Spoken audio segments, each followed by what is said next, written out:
എന്താ മമ്മി? ഇന്നൊരു തീരുമാനം ഉണ്ടാകും. എന്നതാടാ ഒരു പന്തികേട്? നിന്റെ അപ്പൻ ജോസഫേ നല്ല ബഹുമാനത്തോടു കൂടിയേ എന്റെ മുന്നിൽ ഈ മുറ്റത്ത് നിന്നിട്ടുള്ളൂ. ഞങ്ങള് കത്രീനാമ്മയുടെ ഷോ കാണാൻ വന്നതല്ല, സ്റ്റെല്ലയെ കൂട്ടിക്കൊണ്ടുപോകാൻ വന്നാ. അതിന് നീ അവളുടെ ആരാ? അപ്പനാണോ? അവളെ ഇനി ഞങ്ങളുടെ പാർട്ടിക്കാര് നോക്കിക്കോളും.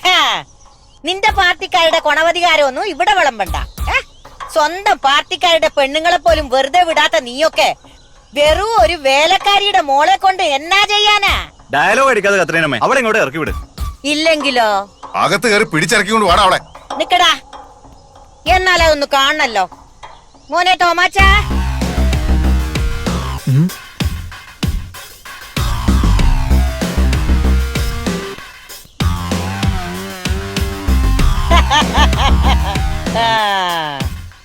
നിന്റെ ഈ പൊണ്ണത്തടി തൊളയിടാൻ എന്റെ മകൻ തോമാച്ചന്റെ കൈ വറക്കില്ലടാ. ലൈസൻസ് ഉള്ള തോക്കാത്. അതിക്രമിച്ച് കിടക്കുന്നവന്മാരുടെ മുട്ടിന് താഴെ വെടിവെക്കാനുള്ള അനുമതിയുണ്ട്. വശപ്പശകനെങ്ങാനും നെഞ്ചത്തോട്ട് വെടികൊണ്ട് എന്ന് കേറിയ എന്റെ കൈപ്പിഴയായി കരുതിക്കോണം. ഈ സ്റ്റെല്ലമോൾ ആരുമില്ലാത്തവളല്ല, എന്റെ ഒരേ ഒരു മകൻ. ഈ നിൽക്കുന്ന തോമസ് മാത്യു കല്യാണം കഴിക്കാൻ പോകുന്നവളാ. നാട്ടുകാരെ അറിയിച്ച് പള്ളിയിൽ വെച്ച് ഇവൻ അവളുടെ കഴുത്തിൽ മിന്നു കെട്ടും. കത്രീനാമേ, തീപ്പൊള്ളി കൊണ്ടാ നിങ്ങള് തലയുറിയുന്നേ. പാർട്ടി തൊട്ട് കളിച്ചാ നിങ്ങള് വിവരം അറിയൂ. ഈ കല്യാണം മുടക്കാൻ ധൈര്യമുള്ള തന്തക്ക് പറഞ്ഞ ആരെങ്കിലും ഉണ്ടെങ്കിൽ പള്ളിയിലോട്ട് വാടാ, നമുക്ക് അവിടെ വെച്ച് കാണാം.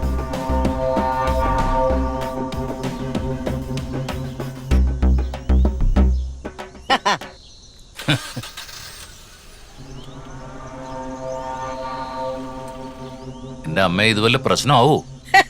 എന്തോന്ന് പ്രശ്നടാ? അവന്റെ ഒക്കെ വിഷമ ഇതോടെ തീർന്നു കാണും.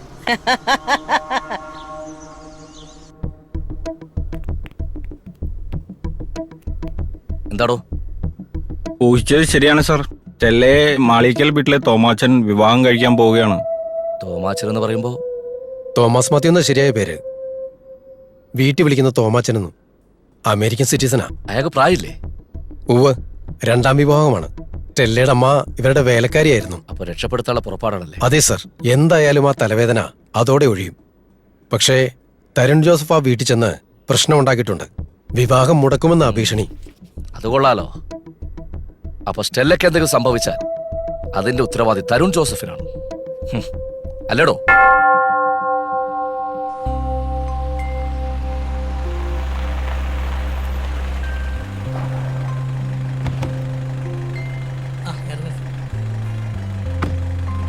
എന്നാ പറയാനാ, വരുന്ന വൈകി ടയർ ഒന്ന് പഞ്ചറായി. അവശകനമുള്ളോ അപ്പൊ? എന്താടാ?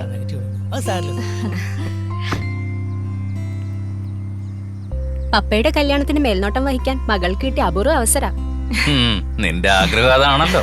നടക്കട്ടെ അല്ല, നടക്കട്ടെ. സ്റ്റെല്ല എവിടെ? മനസ്സമ്മതത്തിന് മുമ്പ് അമ്മയുടെ കുഴിമാടത്തിൽ മെഴുകുതിരി കത്തിക്കാൻ പോയി. ഓഹോ, ഞാനൊന്ന് പോയി പ്രാർത്ഥിച്ചേക്കല്ലേ. ചെല്ല്.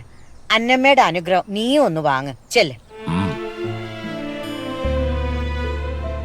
അമ്മ, എന്റെ ജീവിതത്തിലേക്ക് ഞാൻ മറ്റൊരാളെ സ്വീകരിക്കുകയാണ്. ഒന്നും ആഗ്രഹിച്ചിട്ടില്ല. ചെയ്യുന്നത് തെറ്റല്ല എന്ന് വിശ്വസിച്ചുകൊണ്ട് ഞാനിതിന് സമ്മതിച്ചതാ.